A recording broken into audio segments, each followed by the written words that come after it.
সম্মানিত ভিউয়ার্স, আজকের কন্টেন্টটি সাজানো হয়েছে কিভাবে বাছাই করে আপনার দাম্পত্য জীবন, গার্লফ্রেন্ড বয়ফ্রেন্ডের জীবনে আপনি সুখী হতে পারেন। এরই মধ্যে যারা আপনাকে ইগনোর করতেছে, অবহেলা করতেছে, তাদেরকে আপনি কিভাবে জবাব দিবেন, কিভাবে শিক্ষা দিবেন, টোটাল বিষয়টা নিয়ে আজকের ভিডিওটি সাজানো হয়েছে। প্রথমে নেগেটিভ সাইডটা আলোচনা করি।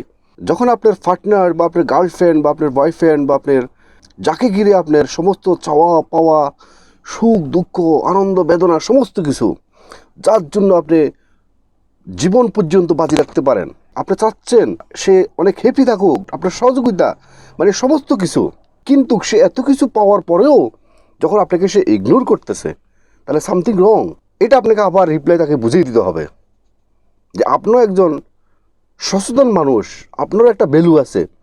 আপনি যখন আপনার সমস্ত ভ্যালুকে আপনি বাদ দিয়ে যখন তার পিছনে যখন দৌড়াবেন, অথচ সে আপনাকে কোনোভাবে পাত্তাই দিচ্ছে না, আপনাকে সে ইগনোর করতেছে, তাহলে আপনারও তো উচিত তাকে শিক্ষা দেওয়ার। দেখেন, সব কিছু কিন্তু চিৎকার করে এবং ঝগড়াঝাটি করে, টেলিফোন দুই একদিন কথা বন্ধ করে দিয়ে, যোগাযোগ বন্ধ করে দিয়ে কখনো সমস্যার সমাধান করা যায় না। সেজন্য আপনাকে খুব সাইলেন্ট হয়ে যেতে হবে। আপনি এমনভাবে সাইলেন্ট হবেন, সাইলেন্ট হয়ে তাকে আপনাকে বুঝিয়ে দিতে হবে আপনি তার কাছে অতটা হালকা নয় যতটা সে আপনাকে নিয়ে ভাবছে। তখন আপনি কিছু পথ অবলম্বন করবেন খুব কোল্ড ব্রেনে। সেটা হলো, তার সাথে কোনোভাবে গরম হবেন না, ঝগড়া ঝাঁটির মধ্যে যাবেন না। টেলিফোনে তার সাথে যেভাবে মেসেজ করতেন বা কথা বলতেন, সেটাকে একটা স্বাভাবিক পর্যায়ে রাখবেন। রেখে পূর্বে যখন সে আপনাকে যখন মেসেজ করতো, আপনি ইনস্ট্যান্ট তাকে আপনার সমস্ত কাজ রেখে আপনি তাকে মেসেজটা রিপ্লাই দেওয়ার চেষ্টা করতেন। সেটাকে একটু অপেক্ষা করে তাকে রিপ্লাই দিবেন। এবং সে যখন আপনাকে ফোন করে, তাৎক্ষণিক সেটাকে অ্যান্সার দিবেন না। প্রয়োজন 2-1 3 কল দেওয়ার পরে প্রয়োজন রিসিভ করবেন। তারপর আসেন আরেকটা পথ অবলম্বন করবেন, সেটা হলো সোশ্যাল মিডিয়া। দেখেন, আমাদের একটা ভুল কি, সেটা হলো সোশ্যাল মিডিয়াকে আমরা এমনভাবে বাজেভাবে ব্যবহার করি, এটা আমরা আমাদের সাইকোলজিক্যাল ব্যাপার একটা, এটা আমরা বুঝি না। সেটা হলো, যখন তার বেস্ট ফ্রেন্ড বা তার গার্লফ্রেন্ড বা তার বয়ফ্রেন্ড বা আপনার পার্টনার যখন আপনাকে ইগনোর করতেছে বা আপনাকে ভুলে যাচ্ছে, তখন আমরা কি করি? যখন আমরা অনেক কষ্ট পাচ্ছি, এই মুহূর্তে আমরা সোশ্যাল মিডিয়া, ফেসবুকের মাধ্যমে বা যে কোনো সোশ্যাল মিডিয়ার মাধ্যমে আমরা স্ট্যাটাস দিই। কীরকম স্ট্যাটাস দিই? ভেরি স্যাড স্টোরি, এগুলো আমরা স্ট্যাটাস দিয়ে থাকি। যখন আপনি এই সমস্ত স্ট্যাটাসগুলো যখন আপনি দিবেন, আপনাকে যখন কোনোভাবে মোবাইলে কানেকশনে পাচ্ছে না বা আপনার সাথে কোনোভাবে সেটিং করতে পারতেছে না, নর্মালি আগে যেভাবে করতো, এখন আপনি তার সাথে এভাবে যোগাযোগ করতেছেন না, তখন সে আপনাকে সোশ্যাল মিডিয়াতে খুঁজবে। Very simple. যখন আপনার সোশ্যাল মিডিয়াতে যখন সে দেখবে যে আপনার ভেরি স্যাড স্টোরিগুলো আপনি একের পর এক প্রতিদিন রুটিনের মধ্যে আপনি ফেসবুকের মাধ্যমে বা সোশ্যাল মিডিয়ার মাধ্যমে আপনি এগুলো পোস্ট করতেছেন, তখন সেগুলো দেখে তার ভিতরে আরও গরিমা, আরও অহংকার বেড়ে যাবে, ভাব বেড়ে যাবে। সে মনে করবে যে আমি যে তাকে ইগনোর করতেছি, সেজন্য সে এখন অনেকটা কষ্ট পাচ্ছে, ভেরি স্যাড হয়ে গেছে, সে সমস্ত স্ট্যাটাসগুলো দিচ্ছে। তখন সে এগুলা পড়ে দেখে সে আর এন্টারটেনমেন্ট নিজেকে মনে করবে, নিজের ভিতরে আরও একটু ভাব চলে আসবে। এতে করে আপনার পজিটিভ থেকে আরও নেগেটিভ বেশি হওয়ার সম্ভাবনা আছে। সেজন্য আপনি এই কাজটা কখনো করবেন না।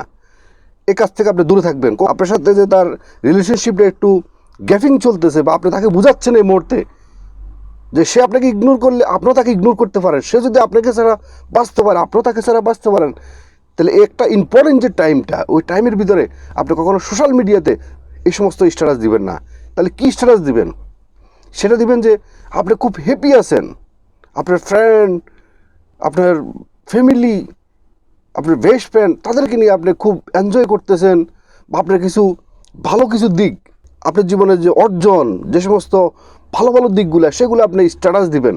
এবং মুখের মধ্যে সবসময় একটা স্মেল রাখবেন, একটা হাসি রাখবেন যে না, আপনি এই মুহূর্তে মানে কোনো কিছু ফিল করতেছেন না। সে কিন্তু আপনার স্ট্যাটাসগুলো পড়বে, সে কিন্তু আপনাকে যেহেতু ফিজিক্যালি পাচ্ছে না, সে আপনাকে কিন্তু সোশ্যাল মিডিয়াতে কিন্তু আপনাকে সে চেক করবে, ফলো করবে। তো ফলো করতে গিয়ে যখন সেগুলো দেখবে, দেখে সে ভাববে হোয়াট ইজ দিস, কী হলো? সে তো অনেক হ্যাপি আছে আমাকে না পেয়ে, আগে তো দেখতাম যে সে আমাকে ছাড়া বাঁচতেও না, আমাকে ছাড়া আমাকে নয়নে স্বপনে জাগরণে সর্বক্ষণিক তার সমস্ত কিছু ঘিরে আমাকে সে শুধু ভালোবাসে, কিন্তু তাকে আমি ইগনোর করতেছি। কিন্তু এই মুহূর্তে তো আমি দেখতেছি যে সে আমাকে ছাড়া বাস ভেরি হ্যাপি আছে। তাহলে তো তখন সে মনে করবে যে সে ভুল, আপনি সঠিক, এবং আপনি যে কর্ম করতেছেন সে কর্মের মধ্যে আপনাকে আরও দ্বিগুণ আকারে আপনাকে ফোকাস করেন, তখন দেখবেন যে আপনি তাকে বলে দেওয়াটা আপনার পক্ষে অনেকটা সম্ভব হবে। তখন সে বুঝে নেবেন তাকে ছাড়া আপনি অনেকটা হ্যাপি আছেন, এই ধরনের স্ট্যাটাস দিবেন। আরেকটা বিষয় অবলম্বন করতে পারেন, সেটা হলো আপনার যে সমস্ত বন্ধুবান্ধব, কারণ আপনার অনেক বন্ধুবান্ধবের সাথে তার সাথে যোগাযোগ থাকতে পারে ডেফিনেটলি। আপনি যখন আপনি কখনও আপনার যে তার সাথে একটা গ্যাপিং হচ্ছে বা তাকে একটা শিক্ষা দিচ্ছেন, এই বিষয়টা বা সে আপনাকে ইগনোর করতেছে, এইসব বিষয় কখনো আপনার ভালো ফ্রেন্ডের সাথে কখনো আলাপ করার প্রয়োজন নেই। কারণ হলো যখন আপনি তার সাথে আলাপ করবেন যে আপনি এই মুহূর্তে তাকে না পেয়ে বা তার ইগনোর পেয়ে আপনি খুব স্যাড, খুব কষ্ট পাচ্ছেন, যদি আপনি তাকে অন্তত তার আপনার বন্ধুকেও বুঝাতে যান, ওই বন্ধু দেখবেন যে অল্প সময়ে তার কাছে কিন্তু আবার কথাটা চলে যাবে। তাহলে সোশ্যাল মিডিয়াতে না পেয়ে বন্ধুর মধ্যে থেকে, বন্ধুর মাধ্যমে কিন্তু সে জেনে যাচ্ছে। তা আলটিমেটলি সোশ্যাল মিডিয়াকে আপনি স্ট্রংলি হ্যান্ডেলিং করবেন, আপনার ভালো ভালো দিকগুলো স্ট্যাটাস দিবেন, খুব হাসি খুশি আছেন, আপনি খুব হ্যাপি আছেন, আপনি বন্ধু মহলকে নিয়ে এনজয় করতেছেন, ভালো জায়গা যাচ্ছেন, এবং আপনার জীবনে যে সমস্ত চাওয়া পাওয়াগুলো আছে সেগুলো নিয়ে আপনি খুব রিসার্চ করতেছেন, এগুলো স্ট্যাটাস দিচ্ছেন। এবং পাশাপাশি কোনো বন্ধুর কাছে আপনি যখন এগুলো আলাপ করবেন না, তখন দেখা যাচ্ছে সে আর কোনোভাবে কোনো নিউজ পাওয়ার সম্ভাবনা নেই। তখন কিন্তু সে পাগল হয়ে যাবে, হোয়াট ইজ দিস, কী হলো, সে আমাকে ছাড়া যে ব্যক্তি বাঁচতেই পারত, আমি ছিলাম তার হার্ট, আমি ছিলাম তার অক্সিজেন, আজকে সে আমাকে ছাড়া, তার স্ট্যাটাস দেখলাম, তার ফেসবুক স্ট্যাটাস দেখলাম, টুইটারে দেখলাম বা টিকটকে দেখলাম, সে আমাকে ছাড়া তার বন্ধুবান্ধব নিয়ে খুব হ্যাপি আছে, খুব এনজয় করতেছে, তার বাবা মাকে নিয়ে খুব ভালো আছে, তার ব্যবসা বাণিজ্য বা স্টুডেন্ট যেটা আপনি করতেছেন এটা নিয়ে এসে আপনি অনেক ভালো আছেন সেইটা বুঝতেছে।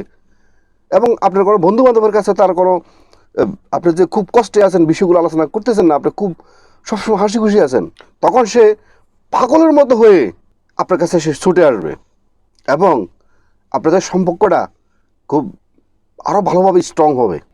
যেহেতু আপনার সাথে সে ইগনোর করতেছে, আপনি ছেলে হন আর মেয়ে হন, আপনাকেও তাকে শিক্ষা দিতে হবে। সে সাইলেন্ট হয়ে তাকে ইগনোর করে সমস্ত সোশ্যাল মিডিয়া থেকে শুরু করে সমস্ত কিছুর মধ্যে থেকে তার ব্যাপারটা নিয়ে আর কখনো আলোচনা হবে না। অনলি ফর আপনি আপনার কাজের মধ্যে শুধু ফোকাস করবেন, তাহলে দেখবেন যে অনেক অনেক সমস্যার সমাধান আপনি খুঁজে পাবেন। তারপর আসেন গার্লফ্রেন্ড, বয়ফ্রেন্ড বা বিবাহিত জীবনে কাকে আপনি সুইচ করবেন। এমন ব্যক্তিকে সুইচ করবেন যে আপনাকে পাগলের মতো ভালোবাসবে, যাকে নিয়ে আপনি সুখের স্বর্গে বাস করতে পারবেন, এবং আপনার পৃথিবীর মধ্যে সবচেয়ে আপনি একজন সুখী দাম্পত্য জীবন বলেন বা সুখী একজন গার্লফ্রেন্ড বলেন, বয়ফ্রেন্ড বলেন, আপনি হতে পারবেন। আপনি সুইচ করার উপরে ডিপেন্ড করবে। তো সেটা কীভাবে সুইচ করবেন সেই বিষয়টি আলোচনা করি।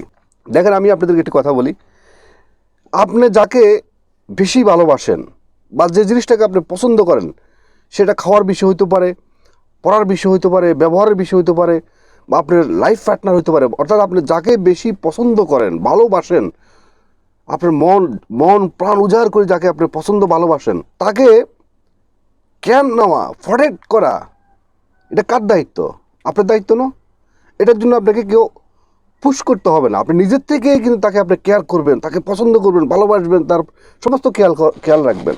তেমনিভাবে আপনি যখন এমন একটা ব্যক্তিকে যখন আপনি গার্লফ্রেন্ড বানাবেন বা বয়ফ্রেন্ড বানাবেন বা আপনার দাম্পত্য জীবনের আপনার পার্টনার বানাবেন, সে ব্যক্তি আপনার জীবনটাকে পরিবর্তন করে দিবে, ভালোবাসা ফুলে ফুলে ভরিয়ে দিবে। তাহলে সে ব্যক্তিটা কে হইতে পারে? সে ব্যক্তিটা হলো যে ব্যক্তি আপনাকে ফার্স্ট আই লাভ ইউ বলবে বা আপনাকে ভালোবাসবে, তাকে আপনি গার্লফ্রেন্ড বানান বা বয়ফ্রেন্ড বানান বা আপনি বিবাহিত জীবনের জন্য আপনি সিদ্ধান্ত নিতে পারেন। এটা কোন যুক্তিতে বলছে শোনেন, আপনি যাকে ভালোবাসেন সে যে আপনাকে ভালোবাসবে, এটা নিশ্চয়তা কিন্তু আপনি কখনো পাবেন না, এটার কিন্তু নিশ্চয়তা নেই। কিন্তু আপনাকে যে ভালোবাসে অপার করবে, সে কিন্তু আপনাকে সুখের রাজ্যে রাখবে, সুখের স্বর্গে রাখবে। ওই যে আপনাকে এই কথা বললাম না, ওই যে আপনাদেরকে বললাম না, আপনি যাকে পছন্দ করেন, যে জিনিসটাকে আপনি পছন্দ করেন, যেটাকে আপনি ভালোবাসেন সেটাকে আপনি প্রোটেক্ট করার দায়িত্ব যেহেতু আপনার, তাকে সুখ দেওয়ার দায়িত্ব আপনার, তেমনিভাবে আপনি যে ব্যক্তি আপনাকে প্রথম ভালোবেসে আপনাকে আই লাভ ইউ বলবে বা আপনাকে অফার করবে, সে কিন্তু আপনাকে সুখে রাখার জন্য 100% এক পায়ে দাঁড়া। কিন্তু আপনি তাকে ইগনোর করে যদি কোনো অন্য কাউকে যদি আপনি ভালোবাসতে যান, সেটা গার্লফ্রেন্ড বানাতে যান বা বয়ফ্রেন্ড বানাতে যান, সে যে আপনাকে হ্যাপি রাখবে এটা কোনো রকম কোনো গ্যারান্টি নেই, কোনো রকম নিশ্চয়তা নেই। কারণ হয়তোবা আপনি তাকে ভালোবাসেন বলে হয়তোবা সে আপনাকেও ভালোবাসতে পারে, কিন্তু তার পক্ষ থেকে তো আর ভালোবাসা সৃষ্টি হয়নি, সৃষ্টি হয়েছে আপনার। সেই জন্য সেটা থেকে আপনাকে যে ভালোবেসে আপনাকে অফার করবে, সেখান থেকে আপনি বেশি সুখী হতে পারবেন। এটা একটা লজিক, এটা আপনি মিলিয়ে দেখিয়েন, তাহলে দেখবেন যে আপনি বিষয়টা অনেক সহজে আপনি বুঝতে পারবেন। এখন আপনি আমাকে বলতে পারেন, প্রথমে আমাকে কেউ ভালোবাসার কথা বললো, আই লাভ ইউ বললো, আমি তাকে রাজি হয়ে যাব, এটা কেমন কথা, বা সে তো আমার অযোগ্য হইতে পারে। দেখেন, যে ব্যক্তি আপনাকে প্রথমে আই লাভ ইউ বলবে, এটা আপনি ধরে রাখিয়েন, সে কিন্তু অতটুকু জ্ঞানশূন্য মানুষ নয় যে অন্তত মিনিমাম 19-20 না হলে কখনো কেউ কাউকে অফার করে না। একদম আপনার রূপে পড়ে গেছে, আপনার অনেক স্মার্ট ছেলে বা অনেক স্মার্ট মেয়ে দেখে একজন আপনাকে অফার করে ফেললো, বিষয়টা কিন্তু এরকম নয়। যে অফার করবে সে ছেলে হোক আর মেয়ে হোক, সে কিন্তু অন্তত কয়েকটা বিষয় সে ভেবে চিনতে আপনার সাথে তার এটা মিলবে কিনা, অ্যাডজাস্ট হবে কিনা, আপনার সোসাইটি, আপনার স্ট্যাটাস, আপনার যোগ্যতা, সমস্ত বিষয় সে কিন্তু বিচার বিশ্লেষণ করেই কিন্তু আপনাকে সে অফার করার চিন্তা করবে। তো সুতরাং এতে আপনি চিন্তা করার কোনো বিষয় নেই। তারপরে আসেন, যখন আপনাকে সে অফার করবে, তারপর আপনি সামান্য একটু বাজাই দেখবেন যে কতটুকু এটার মধ্যে নিশ্চয়তা আছে, কতটুকু 100% বিষয় আছে। তারপর আপনি তার সাথে সম্পর্ক করতে পারেন, দেখবেন যে আপনাদের এই সম্পর্কের কারণে আপনারা অনেক বেশি হ্যাপি থাকবেন। আপনি যদি আপনার জায়গা থেকে যদি সুখী হতে চান, তাহলে আপনাকে কে ভালোবাসলো তার অফারটাকে আপনি অ্যাকসেপ্ট করেন। আজকের ভিডিওটি এখানে শেষ করলাম। ভিডিওটি যদি আপনাদের ভালো লেগে থাকে তাহলে অবশ্যই এটা লাইক করবেন এবং কমেন্ট করবেন, আপনাদের মতামত জানাবেন। এবং যারা নতুন, অবশ্যই মিয়াজি ফিলোসফি চ্যানেলকে সাবস্ক্রাইব করে অল নোটিফিকেশন অন করে রাখবেন, এ ধরনের নতুন নতুন ভিডিও সবার আগে আপনি পাওয়ার জন্য। এবং যারা আগে সাবস্ক্রাইব করছেন আপনাদেরকে অসংখ্য ধন্যবাদ।